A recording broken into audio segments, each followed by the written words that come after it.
كلمة لازم. ازاي نقول لازم في الانجليزي؟ ده انت عندك must و should و have to و ought to و have got to. دي القصة. اولا must زي ما انتم شايفين بتعبر عن الاوبليجيشن، عن الاجبار. مثلا you must have a license، لازم يكون عندك رخصة to drive here عشان تسوق هنا مثلا، تمام؟ او ما ينفعش تسوق باسرع من سرعة كذا، mustn't. فحاجة فيها اجبار، فيها قانون. should، لا should دي دلع، should دي بتعبر عن حاجة اختيارية. مثلا you should eat less، المفروض تاكل قليل. لو ما اكلتش قليل انت حر يا عم، زي ما انت عايز، انا بنصحك بس. have got to اللي بنختصرها في اللغه العاميه gotta، بتعبر عن الاحساس بالواجب او قوه الاراده. I've got to study، لازم اذاكر بقى، يعني احس على دمي واذاكر مثلا. فاهمين ازاي؟ I study too little، I've got to knuckle down زي اشد حيلي كده.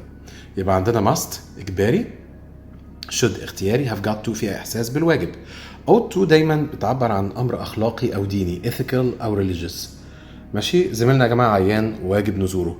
اوكي، our workmates ill we ought to send him flowers، نبعت له ورده حتى لو مش طايقينه يعني. وعندنا have to و has to يعني مضطر الى حاجه كده غصب عنك يعني كان نفسي بصراحه الفيديو يبقى اطول من كده، but I have to go، مضطر امشي يعني، كان نفسي اقعد بجد. فهمناهم؟ عيد الفيديو من الاول واسمعوا.